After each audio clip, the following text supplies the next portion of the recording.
Bienvenue dans le chapitre 2. Je suis content de vous voir ici, vraiment très content que vous ayez pris ce cours. J'espère qu'il vous bénit et que toutes ces informations viennent sculpter le prédicateur que Dieu veut que vous soyez. Nous sommes au chapitre 2. Nous allons traiter maintenant le sermon, les différents types de sermons. C'est parti. Nous allons maintenant présenter ou lister 7 types de prédications qui ne sont pas exhaustives, mais qui représentent majoritairement les types de prédications qui sont le plus utilisés. Alors, nous les présenterons tous et nous conseillerons à tous les prédicateurs, tous étudiants dans cette école, à pouvoir s'exercer à travailler sur toutes ces prédications pour couvrir une majorité ou un maximum de vérité. Cela diversifie le ministère, diversifie le prédicateur que vous êtes. Let's go. C'est parti. Prenez de quoi noter et let's go. La première prédication est la prédication textuelle. Ici, donc, elle consiste à prendre une partie d'un texte biblique, des Écritures, comme son nom le suggère, et à aller de manière ordonnée, 1 à 5 versets, de manière ordonnée en donnant certaines vérités. Si l'histoire que nous voulons raconter se situe entre 1 à 5 versets, nous pouvons aller comme ça, comme dirait une de mes élèves qui est en Italie, qui disait piano, piano, piano.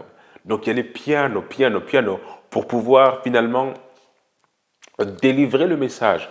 Vous choisissez le verset qui vous correspond, que le Saint-Esprit vous aura mis à cœur, et puis vous allez petit à petit avec un ordre chronologique. Le second sermon s'appelle le sermon thématique, ou encore topique. Topique pour top. Très bien.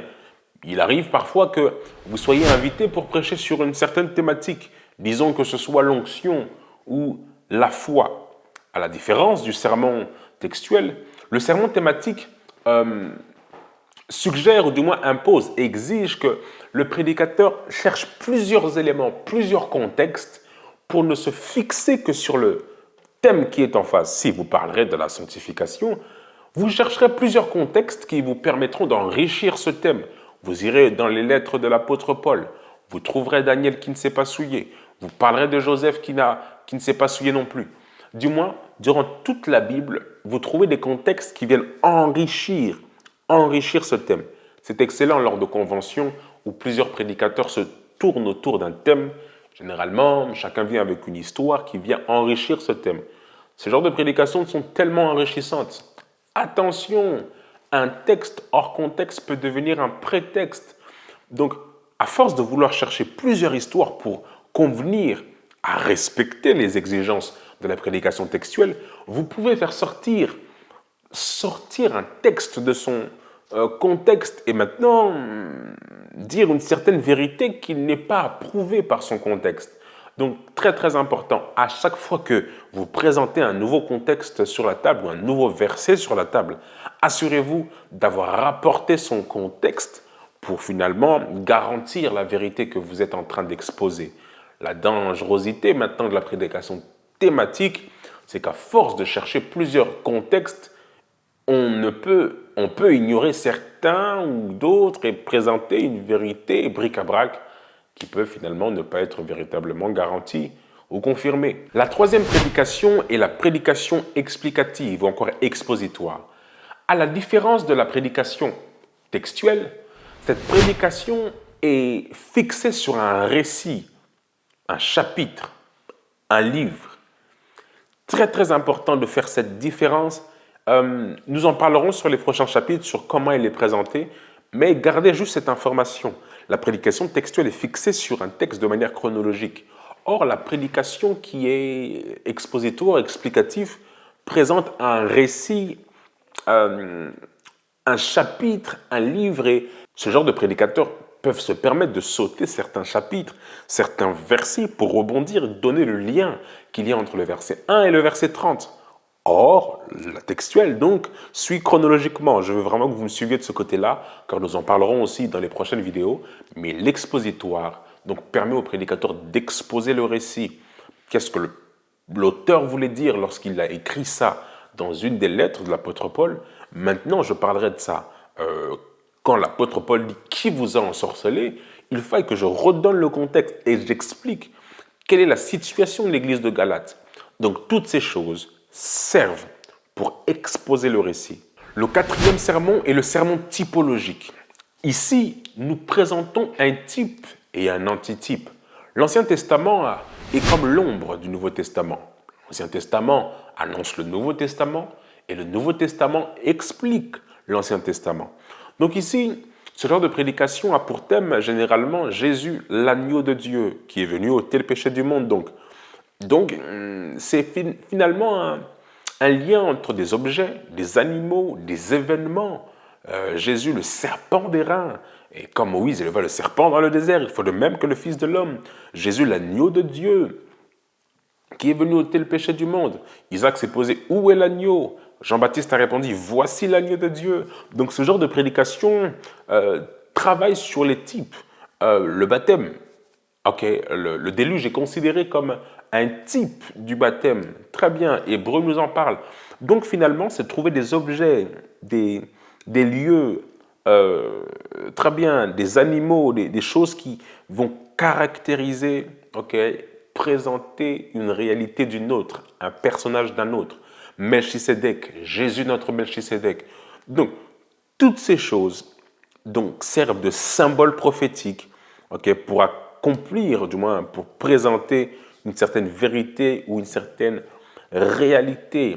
Attention lorsque vous travaillez sur une prédication typologique, très attention, parce que vous pouvez présenter une erreur, clairement présenter une hérésie. Et oui, Jésus, là, vous avez vu comment ça s'appelle? Vous avez vu la tunique que Jacob avait fait à Joseph? Au fait, c'est un type du déluge, le déluge de Noé. Donc, comme je ne veux pas, du moins, faire taire votre révélation, mais il faut que dans vos dires, les Écritures interprètent les Écritures. Vous devez être capable clairement de montrer ici où est le type et l'antitype dans les Écritures, non de la manière dont vous pensez, les couleurs de la tunique de Joseph, les couleurs de l'arc-en-ciel. Je ne veux pas faire taire votre révélation, mais expliquez-moi, expliquez-nous tous, nous voulons vous entendre. Du moins, à chaque fois que je traite la prédication typologique, je dois m'assurer qu'il y ait vraiment un lien, parce que les Écritures interprètent les Écritures. Nous voulons maintenant vous présenter quelques choses à faire, principes à garder à l'esprit lorsque nous travaillons sur une prédication typologique. Premier point, utilisez les sujets les plus simples, commencez par des types simples dans lesquels l'implication est très évidente. Ne cherchez pas toujours des types compliqués. Généralement, dans la génération dans laquelle nous sommes, nous voulons absolument montrer que nous lisons bien la Bible. Donc, il faut ramener du nouveau absolument. Ne soyez jamais déconcertés et complexés sur le fait de répéter peut-être une vérité qui a déjà été dite. Ne cherchez pas toujours quelque chose de compliqué. Ah, absolument, il faut que moi je leur ramène une révélation qu'ils n'ont jamais entendue pour montrer que j'ai le Saint-Esprit dans ma vie. Non. Cherchez le plus simple, la plus évidente. 2. Contentez-vous d'interpréter le sujet dans la grande ligne. N'essayez jamais d'interpréter les moindres détails du type. Contentez-vous de tracer les grandes lignes de la vérité qu'il contient. Un excellent conseil. Généralement, les types s'annoncent et s'interprètent, du moins, mais l'objectif n'est pas d'aller regarder. Attendez, les sandales de Moïse là, est-ce que c'était les mêmes sandales que Jean-Baptiste avait? Donc, Moïse et Jean-Baptiste, non, absolument pas. Ne cherchez absolument pas des détails, parce que sinon, vous êtes finalement proche d'une certaine hérésie, ou du moins, affichez les grandes lignes. Les grandes lignes. L'agneau de Dieu qui est venu ôter le péché du monde. L'agneau de Dieu. L'agneau de Dieu était de quelle couleur déjà? Attendez. Cet agneau-là, est-ce qu'il était rouge? Attends, mais Jésus dans le Nouveau Testament. Les grandes lignes. Les grandes lignes. Troisième point. Évitez tout dogmatisme. Évitez tout dogmatisme en ce qui concerne l'enseignement contenu dans le type. Tout dogme, toutes choses qui sont préconçues, des choses qui sont dans votre tête absolument. Ah, le sang là. Le sang, il faut qu'il nous effuse. Non, gardez, du moins, à chaque fois qu'il y a un dogme, du moins que vous avez entendu de part et d'autre, analysez, éprouvez ce que vous avez entendu avant de le répéter. Il y a des choses que des fois que nous répétons parce que nous avons vu une assemblée être émerveillée autour d'un prédicateur qui a peut-être fait une hérésie, et nous prenons cette révélation et nous la disons sans réfléchir ou sans creuser en profondeur. Donc être très très minutieux par rapport à cela, c'est très important. Illustrer la doctrine. Ne basez jamais votre position doctrinale sur l'enseignement des types qui devraient illustrer la doctrine et non pas en constituant la base. Absolument ici, présentez les Écritures. Ne parlez jamais de ce que vous... Donc pour moi, ce n'est pas pour vous. Les Écritures, qu'est-ce qu'ils sont en train de dire? Illustrez ce que la Bible dit. Trouvez les mots, les éléments comparatifs, les éléments qui vous permettent d'affirmer la vérité que vous êtes en train de dire.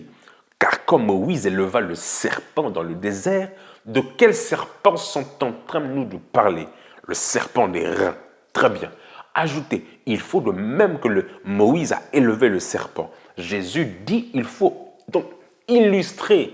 Ne parlez pas de vos émotions, de vos a priori. Non, illustrez la doctrine parce que c'est la parole de Dieu.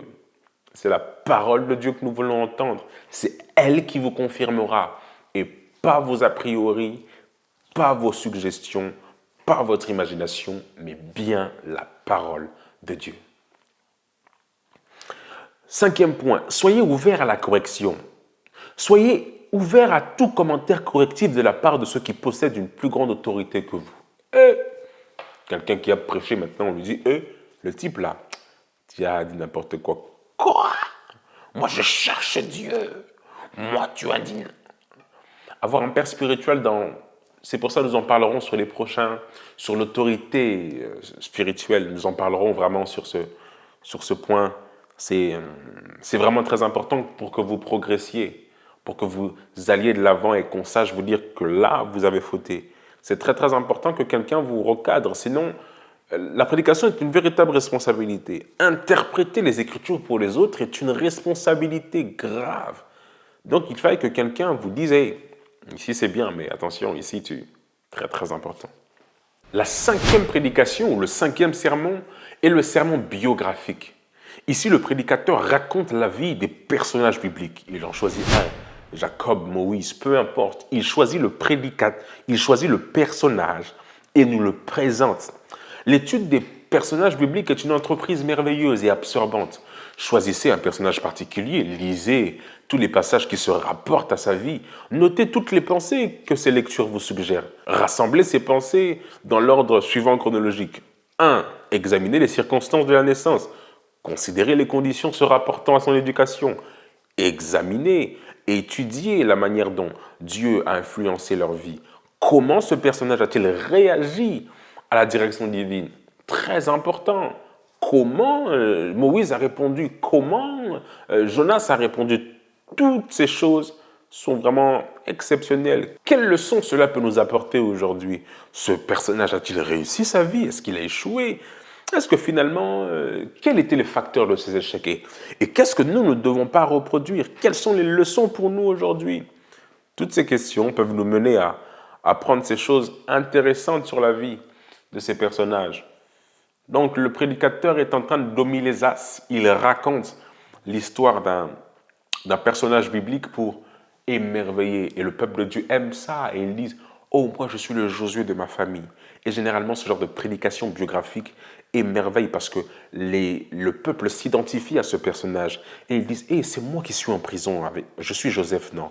Mais je dois garder ce cœur. Je dois continuer à croire parce que la promesse de Dieu va s'accomplir dans ma vie. C'est beau ce genre de prédication parce que le peuple s'identifie au personnage. Job, moi j'ai tout perdu, mais Dieu va me rétablir. C'est très très important. Et ce genre de prédication est vraiment forte pour relever la foi du peuple qui est en face de nous. Donc en tant que prédicateur, optez et travaillez aussi pour la prédication biographique. En 6e sermon, le sermon est un sermon analytique. Ce type de sermon se rapporte à l'analyse détaillée d'un sujet dans le but d'extraire la vérité qu'il contient dans toute la mesure du possible. Nous pouvons présenter des thèmes tels que l'antéchrist, des thèmes tels que Mammon, des thèmes un peu plus spécifiques, la guerre des étoiles, des thèmes un peu plus spécifiques, maintenant qu'il suggère maintenant, qui exige d'avoir des aspects mondiaux, d'avoir la maîtrise, pardon, des aspects mondiaux, économiques, religieux, politiques, avoir une grande expertise en la matière pour pouvoir correctement présenter cela. Et ce n'est pas tout le monde qui a la facilité ou qui a la grâce de présenter cela.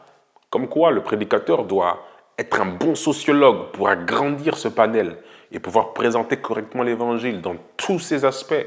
Ce genre de prédication demande une grande expertise et peut-être des années d'expérience. Si vous avez la grâce d'avoir une approche ou un goût pour les choses politiques ou mondiaux, toutes ces choses, une maîtrise de ces choses, c'est une belle chose de pouvoir les incorporer pour pouvoir donner l'éclaircissement. Par moment, le peuple qui est en face de nous a besoin de savoir ce qui se passe et traiter ce genre de thématiques, notamment lors de la vague du Covid. Il était très important de prêcher des thèmes tels que l'eschatologie, toutes ces choses, pour montrer aux gens où nous en sommes rendus vis-à-vis du retour de Jésus-Christ. Très, très important ici. La 7e prédication, pour finir, c'est la prédication analogique, le sermon analogique. Donc, la Bible a beaucoup d'histoires et d'analogies. Donc, souvent, c'est rapporté à des paraboles dans lesquelles le prédicateur maintenant présente. La parabole des semeurs, la parabole des talents. Généralement, il arrive à extraire une certaine vérité. Il détermine la façon d'interpréter, une interprétation peut-être eschatologique ou évangélique, ou en tout cas, il détermine la façon d'interpréter. Et par là, il peut maintenant présenter l'histoire, du moins la leçon à tirer dans cette analogie, décrypter pour les autres ce que cette parabole voulait dire, ce que Jésus voulait dire ici, et présenter la vérité au peuple de Dieu. Nous connaissons maintenant les 7 types de prédications qu'il existe. J'ai hâte de vous présenter maintenant l'étude de quelques-unes de ces prédications. Let's go, c'est parti, go!